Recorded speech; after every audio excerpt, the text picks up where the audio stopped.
Selamat pagi warga Yakum yang dikasihi Tuhan.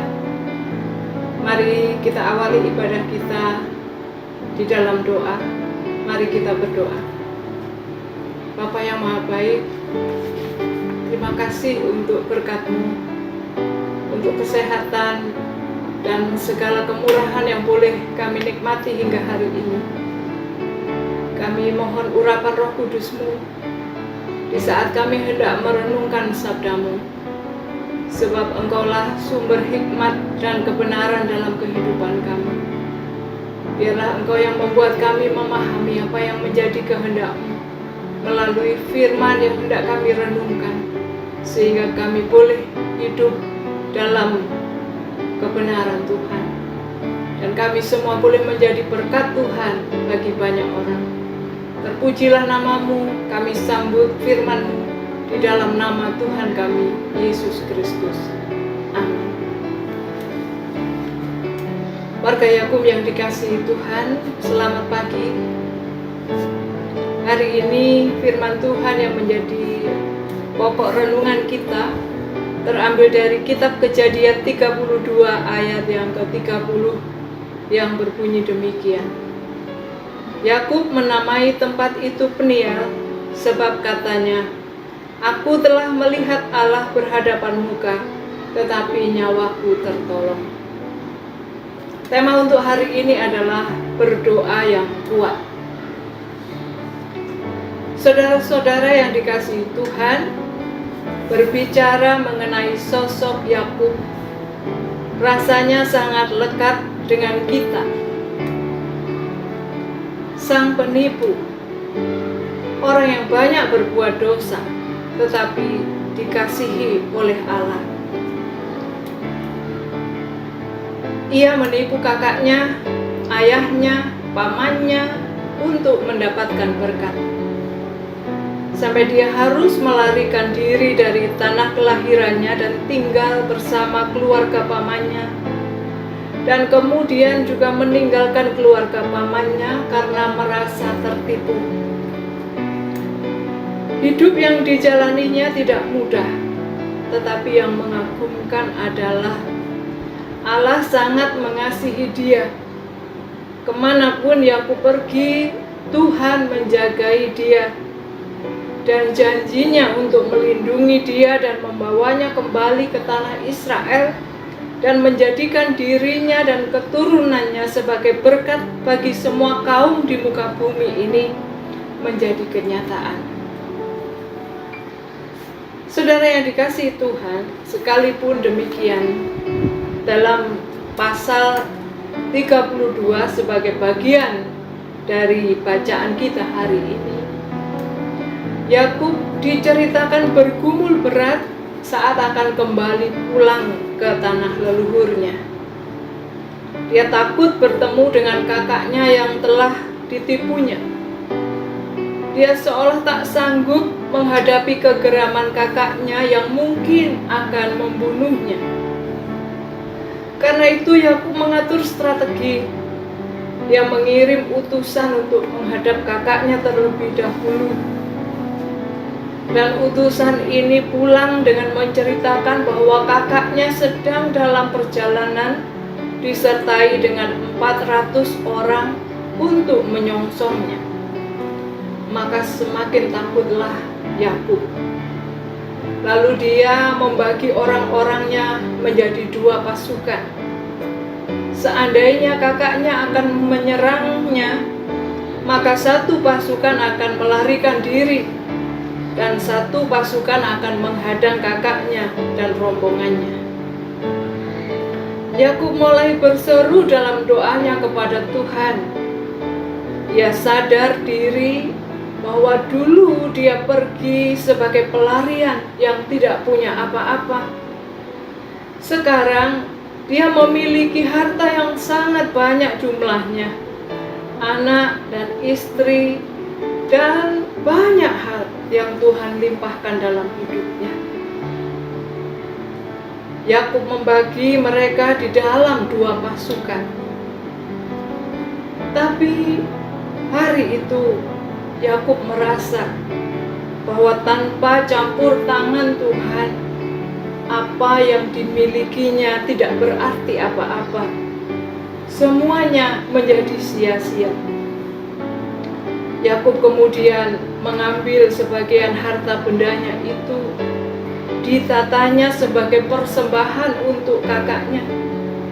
Lalu budak-budaknya dimintanya berjalan mendahului dia, menyampaikan persembahan kepada Esau dengan maksud untuk mendamaikan hati Esau, supaya Esau sang kakak ini dapat menerimanya dengan baik.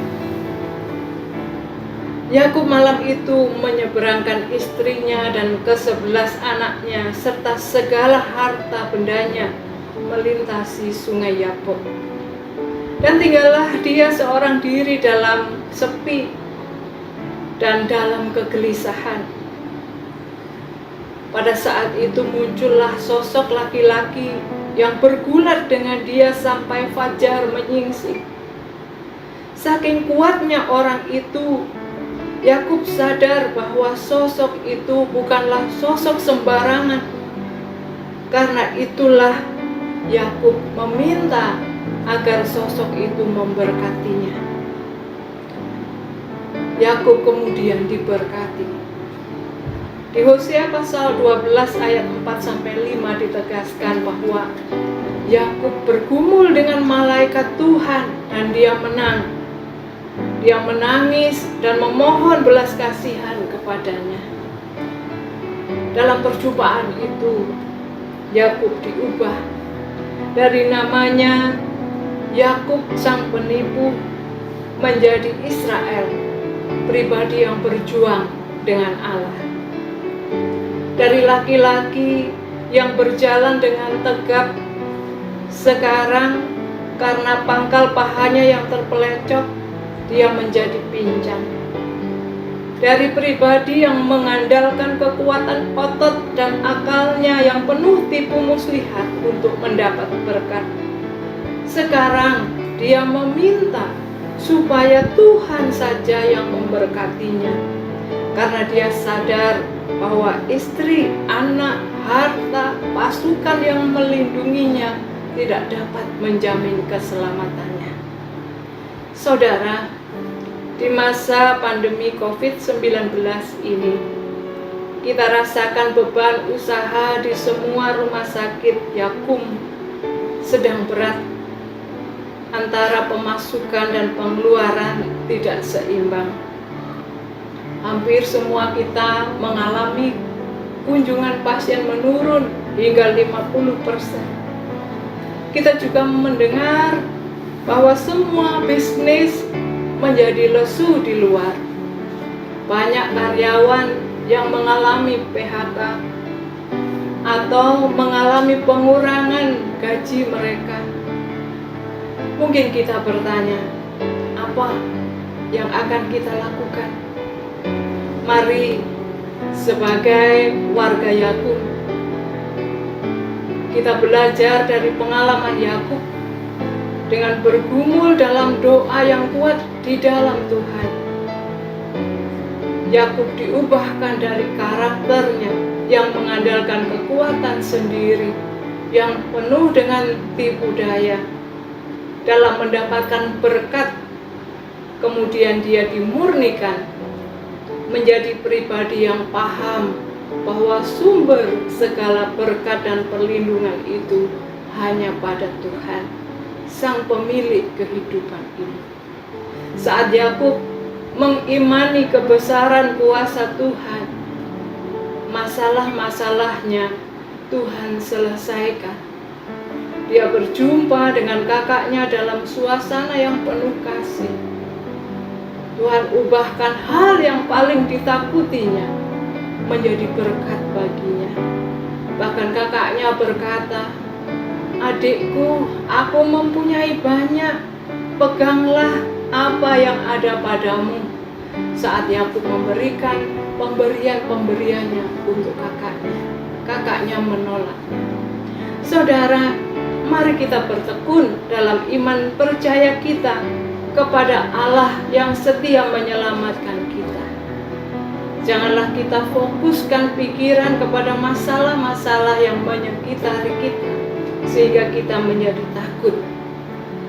Tetapi mari kita tetap fokus kepada Tuhan, berseru kepada Sang Sumber segala berkat, maka Dialah yang akan menyanggupkan kita, mengubahkan kita menjadi pribadi yang lebih berhikmat dalam menghadapi pergumulan di sekitar kita. Tuhan akan memberikan kita ide-ide pelayanan yang kreatif di masa pandemi ini. Tuhan memberkati semua warga Yakub. Amin. Mari kita berdoa. Bapa, kami bersyukur untuk firman yang Kau berikan kepada kami hari ini, yang meneguhkan kepada kami bahwa kebaikan Tuhan itu Tuhan sediakan kepada setiap kami, bukan karena kami baik, tetapi karena Tuhan yang maha baik itu berkenan bermurah hati memberkati kami.